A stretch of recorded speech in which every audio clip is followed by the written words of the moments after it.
Welcome to Legal 123s with ByrdAdatto. Legal issues simplified through real client stories and real-world experiences. Creating simplicity in 3, 2, 1. Welcome back to another episode of Legal 123s with ByrdAdatto. I'm your host, ByrdAdatto, with my co-host, Michael Byrd. Thanks, Brad. As a business and healthcare law firm, we represent clients in multiple sectors and multiple specialties, especially healthcare. Mm-hmm. This season, we are searching for common ground for our diverse audience, and we are bringing in lots of guests to help us.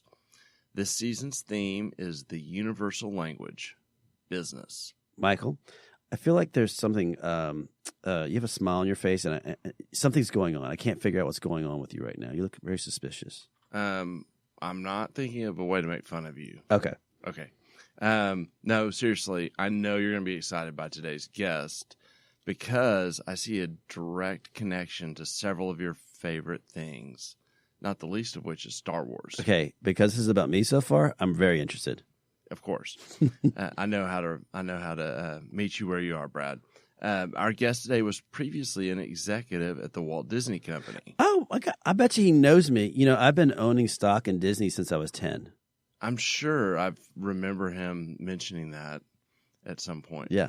The Walt Disney Company, as everyone knows, is a huge conglomerate, and according to Siri, has 4 main segments to their business. They are studio entertainment, parks and resorts, third is media networks, and fourth is consumer products and interactive media. All right, so that's a lot to unpack. So what do these different segments do? Again, according to the internet, because I'm just waiting for our guest to correct us later. Yes, but I'm sure. Studio Entertainment owns and manages all the Walt Disney Studios, including Lucasfilm, Marvel, Pixar, Disney Nature, Disney Music Group, and Walt Disney Animation. Yeah, I just heard you say Marvel and Lucasfilms, so that I think that's my favorite so far. I don't know, Brad, because I know that you're a little boy at heart. You're still that 10-year-old that bought your stock. Yes. And Disney Parks and Resorts is responsible for the management of all the parks and resorts owned by Disney. And I know you are a huge fanboy of going to Disney World. I am. I think if you asked me to be the exact number of times I've been to Disney World, I don't think I could give the exact number. It's somewhere between 8 and 10. Although I've never been to Disneyland, I think you and I had this conversation a while back when you had never been to Disney World and you went as an adult, and I just said, "Look, release your inner child, because if you don't and you fight that, you're going to hate it, and you're going to be realizing how much money you're spending while hating the time that you're there." I just can't imagine you releasing your inner child. I know it was difficult. Yeah. I finally came out. You really had to stretch some new muscles. Yes. So Disney Media Networks has control over all the television networks, the cable channels, distribution and production companies, and the television stations. And what about the consumer products and interactive media? This segment supposedly controls Disney Digital Network, the Disney Store, and Disney Publishing worldwide. Yeah, I mean, it is overwhelming to think about how massive this company is, Michael. Yeah, again, according to this deep research I was doing, the company had an operating income of over $55 billion. Billion, okay. And net income of almost $9 billion in 2017. But can you guess which segment was the most profitable? The studio? Believe it or not, Brad, Media Networks is the most profitable segment of the Walt Disney Company.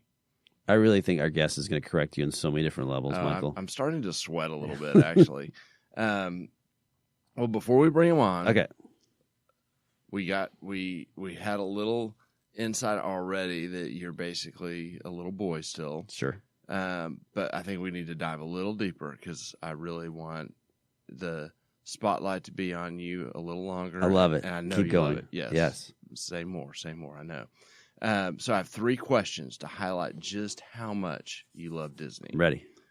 First, what was your favorite Star Wars movie? Empire Strikes Back.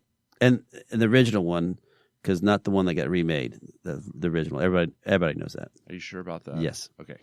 What was your favorite Marvel movie? Ooh. It's a tougher one because there's so many good ones. But if I'm going to break it down to one, it would be Captain America: Winter Soldier, because that one is a superhero movie that's more like a spy movie. And that elevator scene, audience, if you haven't seen it, just go find the elevator scene from that movie. It's 4 minutes of one of the best scenes in all the movies. Okay. I'll take your word for it.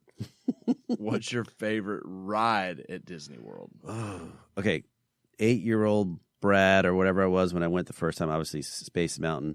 Went back with the family recently. The Avatar Flight of the Passage is amazing. And the only reason why I haven't brought up Star Wars yet is the last time I was there, we're still under construction, so I don't have any comparison yet. But I think we should probably bring on our guests and stop focusing on me, even though this is my favorite part of the show so far. Yes, yeah, you look like you're so uncomfortable that we're talking about you so much. Okay, let's bring him on. All right. And Paul, be lenient on us if we totally if Siri messed things up. Yeah, not our us. guest today is our friend and client, Paul Gaynor. Paul, brief introduction. Paul is the president these days. He's the president and CEO of OrangeTwist. He spent 15 years at Disney, as we talked about. He oversaw their direct-to-consumer retail business, the Disney Store and Shop Disney. He was 6 years as executive vice president over global retail. If that's not enough, he actually worked for a toy company as well, and I'm sure that we're just getting to the surface, but Barely. Clearly he's had a really fun story, and now he's doing things to OrangeTwist. Yeah. We can let him tell us about that. But welcome, Paul, to the show. Thanks, guys. Thanks for having me. And so far, that's been my favorite part of the show as well. Well, so glad you're here. So you have quite a story with your background, and we want to, part of the goal today is to learn from your story some of the common lessons learned. I'd love for you to kind of fill in the lines a little bit and tell us kind of your professional story. Yeah, sure. Well, I'm sure you would have predicted this, but I went to college to be a sports broadcaster. That's kind of what I thought I wanted to do when I was younger, and went to major in speech communications to be a sports broadcaster. And during that time when I was in college, I had a part-time job at a local toy store, making some money on the side as I'm going through college, and really kind of without knowing it at that time, really found a passion and a love for retail. And, at an early age, just had a real curiosity for, the operations and merchandising and marketing, from a retail perspective. And right out of college, I had a chance to get hired as a first employee of a startup. It was a concept around toys and education. It was partly owned by public broadcasting, and it was called Store of Knowledge. I guess you were too young to know how risky it was to be a part of a startup. Yeah. Well, and just lessons over and over again on that one. But, the great thing about that opportunity is I was there 6 years. We opened a couple hundred stores. Wow. Made a ton of mistakes and learned a lot, had some great mentors at that stage. And it really just kind of, gave me really my passion of what I wanted to do in my career through those experiences. And after that, I went to another startup when it was the e-commerce craze. I went to a company called eToys and really kind of got a lot of experience on the e-commerce side, and ended up going to another startup after that called Baby Style. And so really most of my career at that point had both been in brick and mortar and e-commerce, but really around education, learning, the toy industry, which really led nicely into my opportunity when I first started working with the Walt Disney Company. So that's kind of what led me into my experience at Disney. And you mentioned, I mean, one of the great things about that company is lots of opportunities to do lots of different things. And I was really fortunate to be able to do a lot of things there in my 15-year career there at Disney before getting the opportunity to do something brand new again and move to a new industry when I came over to join OrangeTwist. I have what was that like going from startup mode for your first few jobs to such an established company? You mean Disney was not startup? No, it was when you were born, but well, thank you for being a shareholder. That really helped, provide the capital for the company to grow. You're welcome. Yeah. No, it was a completely different experience, working with a large company that had, that kind of incredible infrastructure. And, one of the things that I really enjoyed about that and kind of a lesson learned in that was it really allowed you to focus in on, what's important in the business, right? You weren't thinking about a lot of the other things that sometimes you think about in a startup. And, that's one of the things that company does really well, is really focusing on guest experience and really focusing from a consumer facing perspective. Well, that I think leads perfect to my next question for you then is, here you are with these different startups that you have. Then you go to this giant whale of an organization. And then you leave to go to another startup in the aesthetic space. So what are some of the commonalities you experience that you look for at these prior companies before actually joining OrangeTwist? Yeah, well, it's interesting. OrangeTwist, and I'll just give you kind of the brief story on it, but I actually came in as a client, and I was a year away from turning 50, and I thought, wow, would love to learn some more about these aesthetic treatments, and ended up seeing some of the OrangeTwist marketing, went into one of our locations here in Orange County, California, and had this incredible experience. And in fact, at that time, I thought, wow, there's a lot of things that are very consistent with how Disney thinks about guest service, and the things that I saw at OrangeTwist from just the elevated in-store environment, had some interaction with some incredible employees, and even thought at that point, wow, this is something different. And 2 days later, I got a recruiter call that said, hey, I know this is not an industry that you've been in. I know this is a little different, but let me tell you about, this opportunity they're looking for at OrangeTwist. And then met someone that we both know well, Clint Carnell, who's a co-founder and chairman of OrangeTwist, and got to spend quite a bit of time with him through the interview process to really kind of get some insight into the industry. And I just, saw the incredible opportunity. As you know, it's very fragmented, and saw this incredible opportunity to really elevate and create, a high quality brand and a high quality experience. And OrangeTwist already was a high quality brand. So the opportunity, to really build something new and create something new was extremely interesting. And I want to take a step back as I'm listening, and I'm thinking the audience is hearing, toy stores, Disney. Tell the audience what OrangeTwist does, and it's it's not a toy store. Well, I don't know. Well, yeah. So OrangeTwist is your treatment shop for body, face, and skin. So we do non-invasive aesthetic treatments, most of them in an hour or less in our center. Things like, toxins, fillers, body shaping, facials, lasers, variety of treatments that really support you into looking and feeling your very best. And so, when you think about that, and you think about being your treatment shop for body, face, and skin, I really believe we're creating a new category, because I wouldn't consider us a med spa. And certainly, customers around the world are seeing elevated experiences in how they think about and manage self-care. And so that's what we do at OrangeTwist, and always happy to help you out. Yeah. Well, and for our audience, if you want to learn more about Clint, who he mentioned, we actually did a podcast with them. We'll drop that in the notes to if you want to go back and listen to the founder's perspective. But I love the fact that we have two different voices now coming from OrangeTwist. Yeah, and I love, Brad, you had asked a few minutes ago about kind of the commonalities of Paul's journey, and I like the question a lot because the OrangeTwist job on the surface jumps off as something completely different than your past experiences.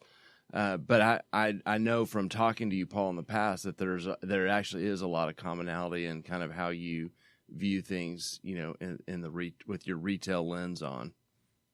Yeah, for sure. I think, there's some things that are consistent kind of pillars in building a successful business that are the same, I think, in lots of different categories. The other one that we haven't touched on is really just the importance of our team and talent, and that's something we talk a lot about at OrangeTwist. In fact, I've never been in a business in my career that has really seen team and talent be, more important than it is at OrangeTwist. And, I'm constantly, first of all, I'm really fortunate to work with an incredible group of people and constantly inspired really by each of the teams across each of our centers. We have providers, estheticians, our center directors that oversee the locations, working in partnership with our incredible physicians and clinical team. There's just there's a lot to it behind the scenes in making these really incredible experiences for our clients, and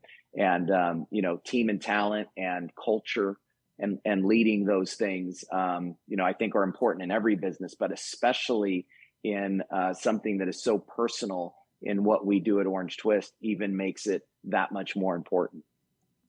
That's awesome. Well, let's shift a little bit. You've mentioned once or twice already that you have learned a few lessons along the way, that's part of all of our journey. I'd love for you to share a few lessons that you've learned along the way in your professional career that could be applicable to any business. Yeah, well, I think I kind of touched on a little bit. I think the first one that I would share is just in any business that I've been in, making sure that we really know what the reality is of the business and what the client journey, the customer experience is, that's happening, especially when you run a multi-unit organization. You really want to be in touch with reality of what's going on in each center, because things, cultures are different. Our consumer base might be different in each center. And so just really understanding what that client facing journey is. I've learned lessons, good and bad, in the past, and, been part of teams that might've been a little bit out of touch, in past companies with what the reality was. And sometimes then strategy and decision-making that's being made, from the home office team might not align with what the reality is of what the client journey and what the employee experience is. And so I think that's one big lesson. That's definitely a lesson I learned from Disney that was really important, was making great guest-facing decisions. So I think that's one. I'm sorry. And how did you dive into that? I mean, for our audience, that sounds awesome. What were some of the tricks you learned then to determine what do we believe the client experience is and what is the reality? Do y'all do like secret shopping? Like what was the tools you all used? Yeah, secret shopping is a good one to some extent, but I think, spending time in centers, in stores, and spending time listening to the teams that are in each center of what they see the experience being. And my team knows this, and our leadership team spends a lot of time in centers. You learn something new every time. Yeah. You go in center. And whether it's about the client experience, whether it's about how we're communicating our marketing, or merchandising our product, or whatever the things are that you might learn and listen from the team, that's something that I think really applies in any business. And then the other thing that comes to mind is, really the way you build a culture and the way you lead. And I've worked for some great leaders in the past and been part of great cultures, and I see that at OrangeTwist. And I think one of the key elements that are probably consistent through all of those experiences is really leading with a spirit of optimism. And, sometimes that word, some might take it the wrong way. And optimism isn't about ignoring the issues and just wanting to look at all the good things in the business. But I've learned that it really is about being solution oriented. And, we're always going to have roadblocks and barriers. And boy, the last 2.5 years have been case in point of teams needing to show this grit to manage through, problems that were out of their control. And, so when I see teams that are leading with that optimism, being solution oriented, meeting problems head on and quickly resolving them, I think that's something that I've seen it modeled, and we've really tried to lead that way at OrangeTwist. And I think it makes a real difference. Yeah, that makes sense. So obviously, besides being the optimist of the of the organization. Let's talk about maybe your proudest business strategy or accomplishment that you see that would be beneficial to any of our diverse audience. Well, I think I'll share two. I'll share one that that I experienced at Disney, and then one that we've experienced here at OrangeTwist. And I think at Disney, and this would be a great example of just maybe being courageous in some of the decision making and the strategies when you see a consumer moving in a direction. And I remember, gosh, this was probably 15, 18 years ago. I had just come into a role overseeing at the time at Disney, which was the catalog division. And I think you guys might remember those, those things that we, used to get mail. You see it in your mail, right? And we would, but was mailing. There's a person on the other side of this wall that probably would not know what a catalog is. Right. Okay. Right on. Exactly. It's a website. So, it's really, but it's it's paper website. Paper website. Right. So, way to go, Brad. Very descriptive. We were mailing tens of millions of catalogs a year, really not making money from that business unit perspective. And it was really time, to really pivot and shift that division.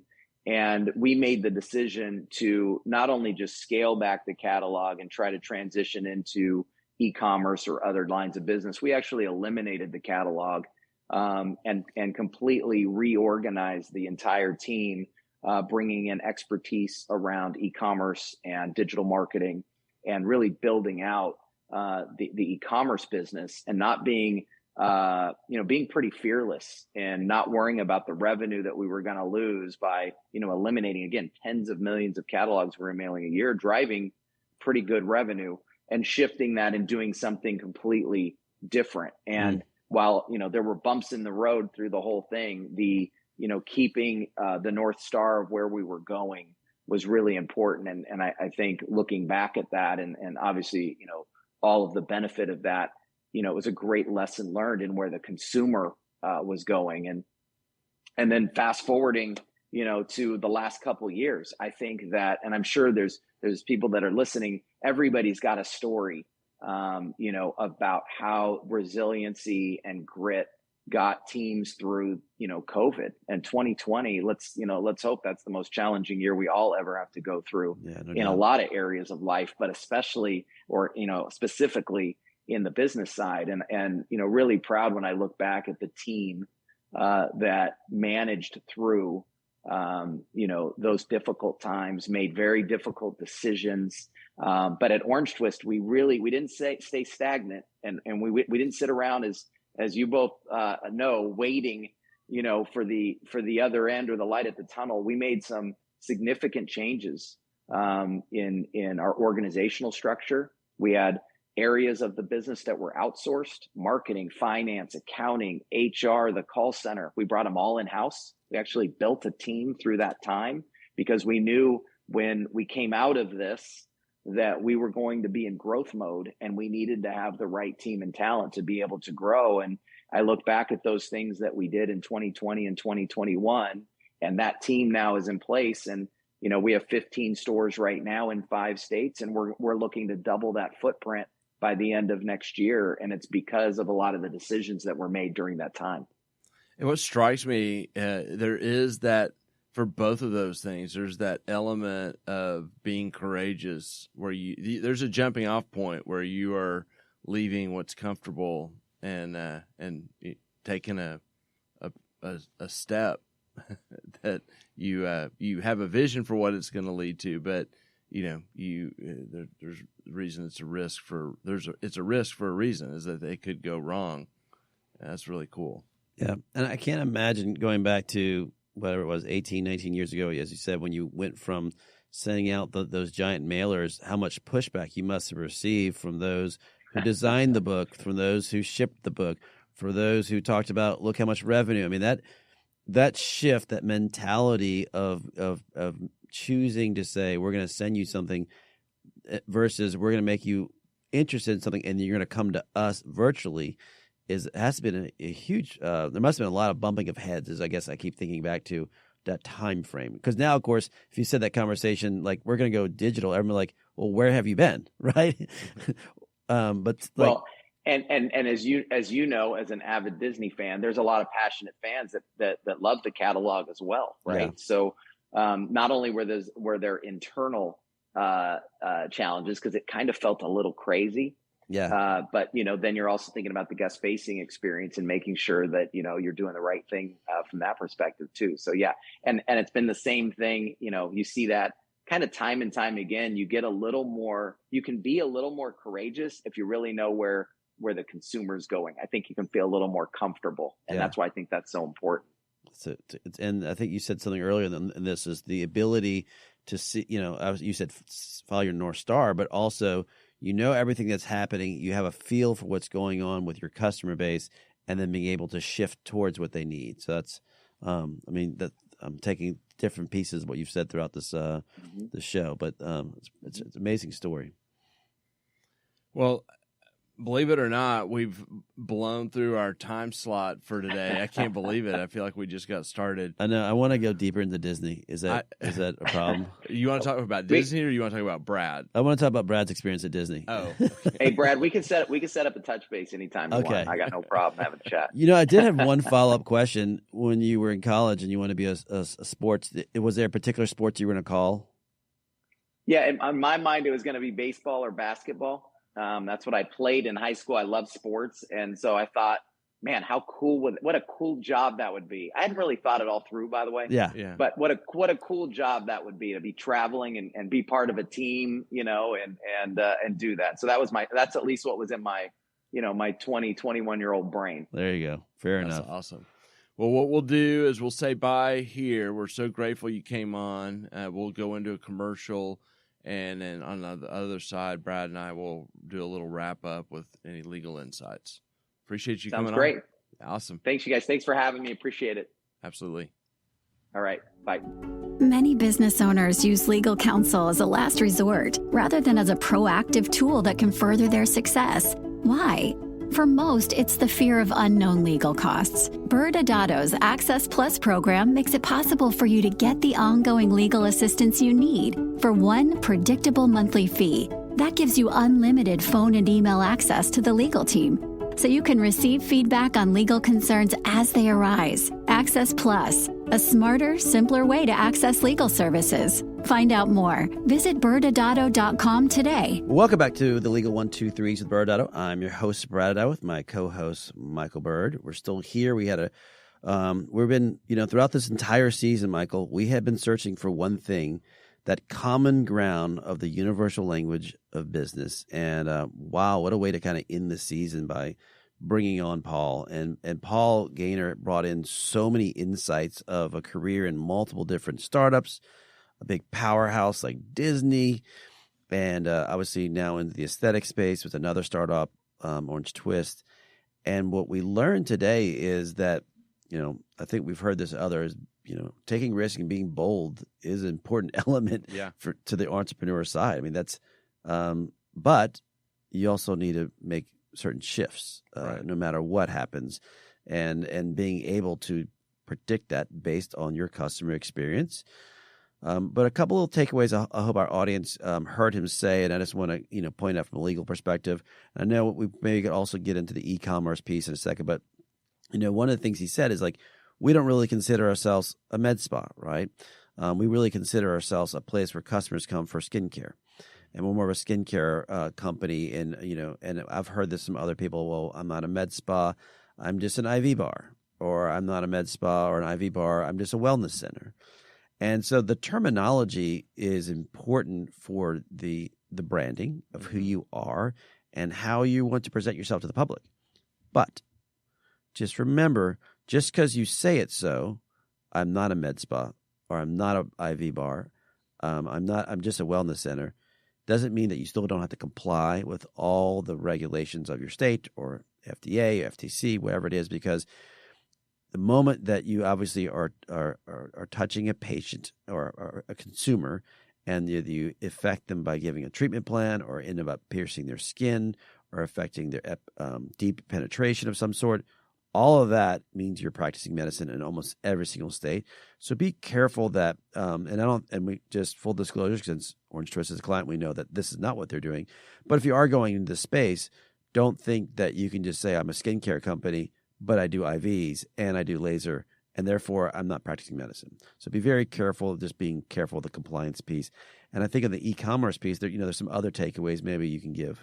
Yeah, I mean, and really, it's connecting the dots that when you do something like Paul mentioned and be bold and make a change for your business, or you're trying to meet the customer where they are and you're positioning yourself, that you do need to look beneath the surface into the risk from a legal perspective. As you mentioned, the government regulates the practice of medicine and they don't care what you call it. Right. Well, when you're, in a traditional business and you go from mailing catalogs to, being an online business, there are rules that come into place with doing that from a legal perspective. And, all of us have seen these end user license agreements that you have to click, or terms and conditions.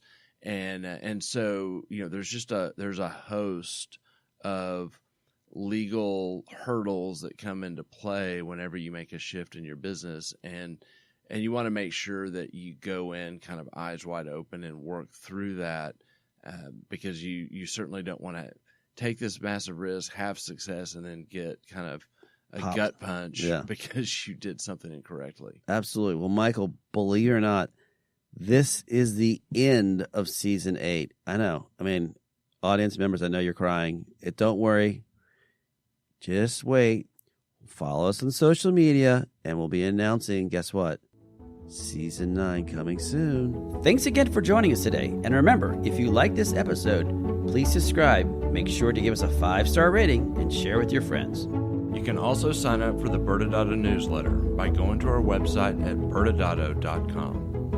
ByrdAdatto is providing this podcast as a public service. This podcast is for educational purposes only. This podcast does not constitute legal advice, nor does it establish an attorney-client relationship. Reference to any specific product or entity does not constitute an endorsement or recommendation by ByrdAdatto. The views expressed by guests are their own, and their appearance on the program does not imply an endorsement of them or any entity they represent. Please consult with an attorney on your legal issues.